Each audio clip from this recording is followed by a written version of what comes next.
Hola a todas, todos, ¿cómo están? Me da muchísimo gusto saludarles. Yo soy Laura Miranda, estoy acompañada nuevamente de Sonia Rangel. Esto es Trans Pride News y bueno, pues tenemos un invitado de lujo en esta ocasión para hablarnos de un tema un poco sensible, pero nos parece necesario justamente ponerlo sobre la mesa y nos estamos refiriendo a la situación que está ocurriendo en Colombia, ¿no es así, Sonia? Así es, hace falta que como comunidad trans nos enteremos más de los acontecimientos actuales de voz de las personas que están ahí presentes y que nos pueden explicar. Y también me da mucho gusto presentar a nuestro invitado el día de hoy, porque también es la primera persona trans masculina, hombre trans, que entrevistamos aquí en este espacio, lo cual también me llena de mucho gusto. Y él es nada más y nada menos que Ale Cantor, que nos está acompañando desde Colombia para contarnos todo lo que está sucediendo actualmente. Ale, ¿cómo estás? ¿Cómo te sientes? Bienvenido. Bueno, pues muchas gracias. Digamos que me siento bien en la medida de lo posible, porque son momentos muy difíciles en mi país. Me presento, yo soy un hombre transmasculino no binario de Bogotá, Colombia, y soy músico. Y pues nada, estoy aquí en la resistencia con otros compañeros. Muchas gracias, Ale. Nos gustaría sobre todo empezar la conversación preguntándote un poco cómo era la situación para las personas trans previo pues a estas dos grandes problemáticas que llegaron en los últimos meses, ¿no? Por un lado la pandemia y luego por otro lado, por supuesto, esta ola de manifestaciones, de protestas. Eh, ¿Cuál era la situación para las personas trans? Pues bueno, digamos que era una situación muy difícil, pues porque no tenemos unas garantías de salud dadas. Tuvimos un caso aquí en Bogotá de una mujer trans que fue eh, estigmatizada por trabajar en un barrio donde hay ejercicio de prostitución, donde no fue atendida por ser seropositiva, y además tener COVID, ¿no? Y ser una mujer negra y bueno, todo este montón de discriminaciones se juntaron y a ella no le dieron una atención oportuna y falleció sin tener una atención. Entonces, de ahí para adelante, digamos que hemos tenido un sinnúmero de violencias. Acá tuvimos una excepción de pico y cédula. Entonces era que el último número de tu cédula, o no sé cómo le llamen en México, DNI o como sea, tu último número de cédula te permitía acceder a espacios para mercar, para comprar medicamentos. Y tuvimos una discriminación también de un compañero trans en estos espacios donde fue violentado y por no tener, digamos, un cambio en su cédula, también fue violentado. Entonces, hay toda una especie de como de cúmulos de necesidades que tienen las personas trans, pero también porque no están dadas desde las mismas políticas en Colombia. Entonces, no tenemos, digamos, una posibilidad de salud digna, donde no se nos estigmatice y no se haga una patologización, y donde hay pues, unos ejercicios de violencia también sobre las identidades trans también desde lo no binario, ¿no? O sea, una persona de pronto accede a salud y tiene que decir, no, ¿y tú qué eres? Hombre, mujer, no sé qué. Y esto hace que se perpetúen un montón de ejercicios de violencia que traíamos antes de la cuarentena, pero que ahora, digo, de la pandemia, y que ahora se han exacerbado. Sí, me gustaría que nos contaras cómo ha manejado el gobierno esta situación con el COVID. Y bueno, ya nos comentaste que ha sido bastante desventajosa con la población trans, pero en general a toda la población, ¿cómo lo ha manejado?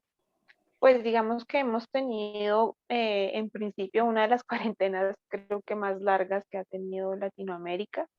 Entonces ello cerró completamente las posibilidades laborales de muchas personas y en especial también de las personas trans, porque pues muchas no tienen un trabajo estable donde se garantice como derecho a la salud, pensión. Entonces, todo este tipo de cosas hace que el trabajo bajara mucho y que las personas que viven del diario, de vender en la calle o de actividades que son diarias, pues no tuvieran los recursos suficientes y empobreció la vida de las personas colombianas y en especial la vida de las personas trans. Ale, sé que es complicado un poco pues, explicar probablemente para el resto de personas que vivimos en otros países de América Latina, pero ¿qué es exactamente lo que está ocurriendo en Colombia? ¿Qué lo detonó? Si es algo que está ocurriendo de forma reciente o es algo que se ha venido acumulando en los meses. ¿Qué es lo que pasa en este momento en Colombia y cuáles serían sus antecedentes, por así llamarlo? Pues digamos, yo no diría que es de meses, sino de años atrás, de haber tenido gobiernos que hicieron de este país un lugar invivible, desafortunadamente tengo que decirlo. Y definitivamente los últimos años para acá hemos tenido un recrudecimiento de la violencia por la militarización, tanto antes de la cuarentena como en la cuarentena, como en el proceso de paro que hemos tenido. Este paro nacional se ha dado en el marco de unas exigencias que ha venido acumulando la sociedad desde hace mucho tiempo, la sociedad colombiana. Digamos que el estallido inicial empezó por la reforma tributaria que tenía unas cargas muy pesadas a la clase media y a la clase humilde colombiana, con unos impuestos altísimos que eminentemente, comillas, iban a tapar el hueco fiscal que ha generado el proceso de la pandemia y como todo este andamiaje que hemos tenido para la vacunación. Entonces, eso iba a tapar esa deuda. Y digamos que se han sumado otras necesidades y otras causas que también vienen de mucho tiempo atrás. Tenemos también una reforma a la salud que pone a las personas en unas condiciones muy, ¿cómo decirlo?, como muy deterioradas de la salud. Entonces, tendríamos que pagar una especie de bonos para que nos atiendan en salud, y digamos que las personas trans aún tendríamos una limitación muchísimo más grande, porque bueno, primero está como el asunto de la patologización. Entonces tú tienes que tener un certificado de disforia de género para que te asignen los procedimientos a salud a seguir según lo que quieras hacer con tu cuerpo. Y digamos que ese tipo de, de, de razones son las que han movido principalmente el paro, pero se han unido otras razones que han estado alrededor de las personas, no sé, acá se les dice camioneros, las personas que movilizan insumos, alimentación. Se han unido los estudiantes porque también las condiciones de las universidades públicas han estado en detrimento en los últimos años, precisamente porque no hay una inversión en educación. Se han unido también las comunidades indígenas desde la reivindicación de sus derechos, con una mirada de giro de colonial también. Entonces han habido, bueno, no eliminación, sino han tumbado estatuas de conquistadores españoles, precisamente en una reivindicación de derechos, de decir, las personas indígenas tenemos que sanar las heridas que ha dejado la colonización y hacer de este lugar un lugar de justicia, de equidad. Entonces, desde ese lugar también los pueblos indígenas han venido a apoyar a las gentes que están en las calles reclamando sus derechos, y pues también velando por que se cuide la vida de las personas que están en los procesos de marcha. Claro, sí, si me permites un poco desmenuzar este tema, Ale, nos decías que, bueno, pues es una situación de precariedad que se vive en Colombia, de gran desigualdad social, que tiene que ver con el factor económico, de salud, en fin, todo esto que dices que viene de años atrás, por supuesto, de gobiernos que no han logrado solucionar estos grandes problemas que no solamente golpean a Colombia, sino a muchos otros países de América Latina, pero particularmente ahora lo estamos viendo aquí en Colombia.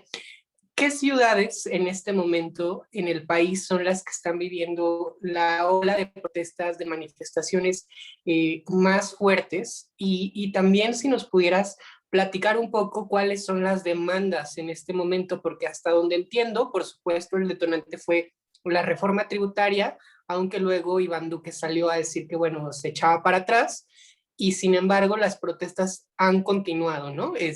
Claramente bajo causas legítimas, pero si nos pudieras contar un poco cuáles son estas causas, y también, por favor, si al final nos pudieras comentar un poco cuál es la situación de comunicación en el país, porque en redes sociales hemos visto correr un sinfín de videos y de denuncias al respecto de que estas grandes redes sociales, estos grandes corporativos, les están de alguna manera censurando, ¿no? Es como si le estuvieran haciendo el juego al gobierno, al Estado, para que no pudieran denunciar, no solamente entre ustedes, sino también ante la comunidad internacional, ¿no?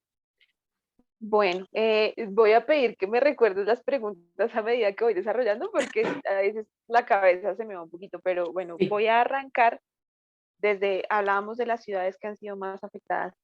Pues Cali ha sido una de las más afectadas, muchísimas personas han fallecido allí, Bogotá, y digamos que, por ejemplo, en específico hay como unas zonas especiales donde la violencia más se acumula, que son los barrios populares.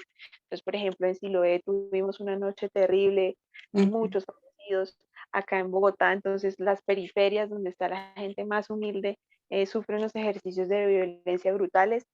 Hasta donde sé, no hay muertos acá en Bogotá, pero la cantidad de heridos, de personas que han perdido sus ojos también es una alta afluencia de personas que han perdido sus ojos en las manifestaciones. Entonces, digamos que Bogotá, Cali, Pereira también, tuvimos, allí hay un caso muy particular de uno de los manifestantes que una persona súper pacífica que saludó hasta a los policías y después resulta en la noche avaliado con 8 tiros en su cuerpo. Eh, y entonces nos quedamos como en ese asombro de decir qué pasa aquí con la fuerza policial, ¿no? Em, la siguiente pregunta era, Eh, Se echó para atrás la reforma tributaria, entonces, ¿ahora qué se exige durante las manifestaciones o las protestas? ok, bueno, como ya venía diciendo, no es un reclamo de estos meses para acá o de la pandemia, sino de años atrás. Entonces hay como un sinnúmero de reclamos. Entonces, claro, el presidente dice que no va a poner la reforma tributaria y que la va a poner en evaluación de un comité, pero este comité resulta ser que no invita a las poblaciones que más están protestando, que son los estudiantes, los trabajadores, los campesinos, los indígenas. Entonces, como que, y bueno, y las personas LGBT también, que ahí tenemos nuestra parte también. Entonces, no son invitadas a este comité de diálogo, son invitados políticos que no hacen oposición, o si hacen una oposición es una oposición mediada, Ujú. por decir sí, pero no. Entonces, como que este tipo de situaciones hizo que las personas volvieran a salir y pues bueno, también el conocimiento de la reforma a la salud que estaba un poco como oculto, entonces mediante el paro se da a conocer también esta reforma a la salud que pues les había comentado que pues con unos bonos y bueno, esto también hace unos ejercicios de violencia contra la población absolutamente inarrables. Entonces, digamos que de ahí para allá se empiezan a juntar entonces las causas, la causa indígena, la causa de los campesinos, y como que este movimiento se hizo como imparable, ¿no? O sea, como que hay muchas necesidades que están alrededor y como que lo que las engloba es como este clamor de no a la reforma tributaria, no a la reforma a la salud, pero pues hay otras cosas que confluyen también, que me imagino que con el tiempo y si se abre un diálogo, habrá posibilidades de discutir. De acuerdo. Y la última pregunta que te hacía en este bloque, Ale, es ¿cuál es la situación de comunicación en el país? Justamente porque en redes sociales corren muchos videos denunciando que pues estas grandes redes sociales les están censurando, ¿no? Pues bueno, particularmente nos ha pasado, digamos, que hay mucha censura en cuanto a la información. Entonces, puede ser que hasta sea un letrero que diga no a la reforma tributaria, aparece censurado, digamos, en redes sociales como Facebook, dice, este tiene contenido violento, no sé qué, y el loguito de la imagen, ¿no? Hay que hay que pulsarle para ver. Entonces, eso hace que la información no sea veraz. Em, por otro lado, digamos lo que los medios de comunicación aquí también pues están, digamos, sesgados también por una posición cercana al gobierno. Ujú. Yo diría que estrecha, no cercana, estrecha al gobierno. Entonces, toda la información que pasan es criminalizando a las personas que están en las protestas, visibilizando solo lo negativo, digámoslo entre comillas lo negativo, porque hasta cierto punto, como dice Ariel Ávila, que es un comentador político o un crítico político acá de Colombia, la manifestación también surge desde el desgobierno, es decir, no hay posibilidades de que el gobierno esté haciendo acciones porque estamos en cuarentena, el Congreso no se ha querido reunir, el presidente gobierna por decretos y no se sienta a gobernar y genera todo un montón de fallos en las demás, digamos, ramas del gobierno. Entonces, Ujú. con lo de la prensa, bueno, me devuelvo un poquito. Lo que pasa aquí es que redes sociales, por ejemplo, SOS Colombia, hashtag súper censurado. Si tú pones eso, la imagen en Instagram, en Facebook, te va a decir que no va a ser visible para las demás personas. Entonces, por ejemplo, alternativas que se estaban tomando muchas personas es etiquetar juegos populares como American Truck Simulator o Free Fire para que los videos de las protestas no sean censurados. ¿Por qué? Porque la policía está haciendo un uso abusivo de su fuerza y muchas personas pues han sufrido violencia en la calle y cuando lo registran, entonces estos videos se tapan. La otra cosa que ha pasado con esto de los medios de comunicación y las redes sociales es que solo las redes alternativas están en un compromiso constante de poner esta información al frente. Es decir, por ejemplo, no sé, el noticiero se divide en secciones y entonces la sección de entretenimiento principal está la mayoría del tiempo y las noticias que informan sobre qué está pasando no están en tiempo completo. Entonces, una de las mejores formas de informarse es las alternativas. Entonces, lo que hay en internet, lo que hay en podcast, en todas estas como diferentes áreas de información que son independientes. Sería que nos contaras, Ale, primero muchas gracias por ponernos en contexto a todas las personas que nos están acompañando ahorita aquí a través de Transpride TV. Eh, Vimos también imágenes de protestas pacíficas que incluso incluían baile Vogue de parte de compañeras trans, de parte de drag queens. Me gustaría que nos contaras qué colectivos y asociaciones se están movilizando, están haciendo este tipo de protestas, qué actividades tú has visto propositivas, positivas de parte de la comunidad para hacer frente a estas situaciones. Pues bueno, yo antes que nada quisiera resaltar que las comunidades indígenas han estado apoyando muchísimo el paro em, y creo que son las más importantes de destacar, pues porque ellas tienen unas violencias de hace mucho tiempo atrás. Entonces, digamos que el CRIC y las comunidades indígenas, la comunidad indígena Misak, que ha hecho una, un cuestionamiento muy profundo hacia cómo hemos visto la historia y cómo nos han contado la historia. Entonces, yo creo que ellos son muy importantes. Ya hablando, por ejemplo, de, digámoslo, otras asociaciones, acá LGBTI por la Paz, es un colectivo de personas LGBTI, también he estado muy pendiente de todo este proceso y de acompañar también el proceso del paro y a las personas, sobre todo estar pendiente de nosotros, las personas diversas y las personas trans, pues porque igual los ejercicios de violencia para las personas trans siempre han sido muy altos por la policía, por el ejército. Entonces, LGBTI por la paz también ha estado mucho ahí y digamos que comunicación alternativa, hay un compañero acá trans de Bogotá que hace radio popular, que es la Vox Populi, por ahí lo encuentran si lo buscan en Instagram. También creo que está haciendo un acompañamiento muy interesante y también desde esta mirada de la transmasculinidad que es tan importante.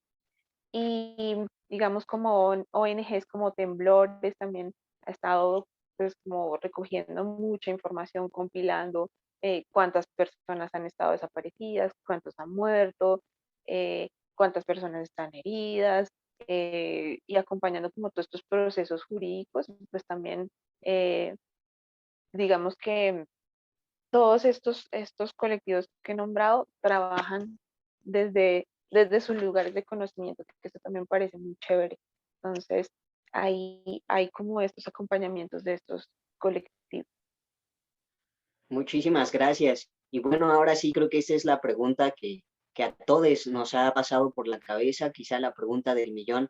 Ale, ¿cómo podemos ayudarles desde otros países? Toda la gente que llegue a ver este video, ya sea en YouTube, ya sea en Instagram, ya sea en Facebook, la gente que hemos estado tratando de mantenernos al tanto, nos estamos preguntando de qué manera les podemos ayudar, les podemos apoyar. Pues bueno, lo primero que nada es difundir lo que más puedan la información que encuentren, también validar esta información, o sea, a veces siento, y también lo digo porque me ha pasado a mí, que en redes colocan una cosa y a veces no está tan bien soportada, entonces compartir toda la información que tengan, imágenes, fotos de protestas de compañeras o compañeros, compañeros apoyando estas causas con los videos, no sé, en vivo de Facebook o de Instagram o de cualquier red social. Sería muy importante compartirlas, pero también desde la responsabilidad de revisar bien la información. eh, También sería muy importante que se informen de nuestra situación mediante medios alternativos o personas que hacen información alternativa. Entonces, por ejemplo, acá hay una columnista que era antes de una revista que se llama María Jimena Duzán. Ella hace un análisis político muy interesante y también ayuda como a estas reflexiones, no solo para nosotros como colombianos, sino para la gente que está afuera. Eh, También además de la difusión de la información, si alguna, no sé, si alguna ONG me está viendo o algo, que por favor lleguen a instancias de derechos humanos que nos puedan apoyar, porque sí es importante y pues también para las personas trans sería súper importante que los colectivos de personas trans visibilicen, perdón, todas las acciones que las personas trans están teniendo en este mismo momento, como decía el compañero, por ejemplo, las compañeras que hicieron Vogue, eh, como otras compañeras de Medellín que hicieron performance y también ayudarnos a hacer como que esto no solo sea visible desde lo artístico, sino también desde lo político, ¿no? Porque igual también el Vogue es político, el performance es político, entonces hacer una exigencia, por ejemplo, no sé, decir derechos humanos, no sé qué, ¿sí? Para acompañar precisamente todos estos movimientos que que nos unen en este momento. Muchísimas gracias. Yo creo que eso sí nos ayuda a tener en cuenta las maneras en las que podemos seguir apoyando a todos nuestros hermanos en Colombia. Quiero que sepan también de parte del equipo de Trans Pride que cuentan con nosotros, que pueden mandar un mensaje si necesitan apoyo de cualquier tipo a nuestra línea de atención que ya compartiremos. Ale, ¿hay algo más que quieras agregar antes de despedirnos? ¿Algo que sientas que haga falta que digamos? Pues nada, que también tengamos en cuenta que es un proceso muy difícil como persona trans en Latinoamérica y en Colombia, sobre todo, el hecho de estar atravesados por las dos realidades que nos convocan esta vez y que el apoyo que nos venga será maravilloso desde una voz de aliento muy sencilla, de pronto si conocen a un par colombiano, preguntarle cómo está, que también es un desgaste psicológico, el asunto de la cuarentena, el asunto de las marchas, el asunto de ver toda esta violencia cruda que han ejercido sobre las personas trans. Entonces, puede ser desde lo pequeño hasta lo más grande, no sé qué colectivos se comuniquen con colectivos de acá de Colombia te preguntan qué necesitan compañeros, en qué les podemos ayudar, tenemos que redactar algún documento que pueda hacer exigencia de derechos o que visibilice derechos que han sido vulnerados de personas trans. Eso sería muy importante. Y pues ya también desde lo personal, tratar de compartir la información verificada de lo que está pasando también un poco. Y nada, un abrazo también amoroso desde el corazón, porque son tiempos difíciles. Ok. Ale, bueno, antes que nada, yo te quiero agradecer muchísimo por compartirte de esta manera con nosotros. Y sí me gustaría hacerte una pregunta final. En este momento, pues, nos hemos reunido para platicar de este tema que es bastante importante y problemático, pero también me gustaría que nos contaras un poco sobre la música que haces tú, las actividades que desarrollas y cómo podemos seguirte también la pista en redes sociales. Por supuesto, Son y yo, pero también todas las personas que nos estén viendo y quieran estar más, pues, en contacto o más cerca de ti. Bueno, no, nada, yo soy músico. Ahora justamente estoy arrancando como hace un añito mi proyecto solista que se llama Alegato. Me pueden encontrar en redes como Alegato Canta, en Facebook, en Instagram, YouTube, en TikTok, como Alegato Canta. Y pues nada, la idea es como hacer música que hable de la vida y de ser trans. Em, entonces por ahí encontrarán canciones como La Transrevolución, encontrarán canciones como Mundos Aquí, eh, y ya, eso es, también acá hay otros compañeros que se dedican también a la música, que también estuve allí acompañando este proceso. A ellos los encuentran como 250 miligramos y ellos hacen rockcito, popcito ahí, bien chévere. Eh, y pues nada, eso es como a lo que yo me dedico y ya. Qué maravilla, Ale. Pues sí, te vamos a seguir en las redes. Se me antojó muchísimo escuchar las canciones que nos comentas. Y además nos hace falta mucho eso, ¿no? Como tener representantes trans y no binarias en todas las áreas de la vida y la música pues es una muy importante. Entonces, pues nuevamente muchas gracias. Por supuesto recibimos tu abrazo con mucho cariño y también te enviamos uno con mucho, mucho afecto desde lo más profundo de nuestro corazón, esperando no solamente que podamos ayudar con este video, sino con más acciones, con aquellas recomendaciones que nos has hecho y también en la espera de que pronto las cosas, pues sabemos que no son fáciles de solucionar, pero que al menos vayan caminando hacia un buen puerto, ¿no? Y que la tranquilidad también pueda volver a la vida de todos ustedes. Vale, vale, muchísimas gracias y También pues nada. esperamos. No, no te quería interrumpir, Ale, por favor, continúa. No, nada, que un abrazo también desde la Resistencia. También por ahí supe lo que pasó en México y también tristemente por la corrupción. Entonces, un abrazo también a los compas allá. Y ahora sí, sigue tú. No, pues muchas gracias. También la situación acá también ha sido complicada. Yo creo que en toda Latinoamérica, todo el mundo a partir de este bicho del COVID y bueno, todas las situaciones sociales que ya estaban pasando antes de esta pandemia ahora se acentúan. Me da gusto que estés aquí con nosotros. Espero que sepan que de parte del equipo de Trans Pride cuentan con una red de apoyo que les sostiene, que les escucha, que les apoya. Les mandamos abrazos muy, muy fuertes, no solo a ti, sino también a tu familia, a tus seres queridos, a la gente que te acompaña en tu tránsito. Y pues este es un mensaje para todas las personas que nos están escuchando, que nos están viendo. Recuerden que tenemos la línea de atención a personas trans vía WhatsApp en el más 52 55 30 11 97 29. Ahí pueden desde recibir acompañamiento emocional, como pedir información sobre trámites, cualquier otra información relativa al tránsito, a la experiencia de ser una persona trans, se pueden comunicar ahí con nosotros y recuerden que esta es más que una comunidad. Pues listo, esta fue nuestra emisión con una entrevista muy bonita que tuvimos con Ale. Esperamos verles pronto nuevamente en todos los espacios, las redes sociales de Trans Pride World. Les mandamos, por supuesto, un abrazo y como ya bien dijo Sony, esto es más que una comunidad, no están solos. Recuerden buscar Ale Gato Canta en las redes sociales, también a los artistas emergentes de nuestra comunidad. Y eso es todo por hoy. Yo soy Sony Rangel, nos acompañó Ale Cantor. Yo soy Laurel Miranda y esto fue Trans Pride TV. Pride TV. Ok, no nos salió, no importa.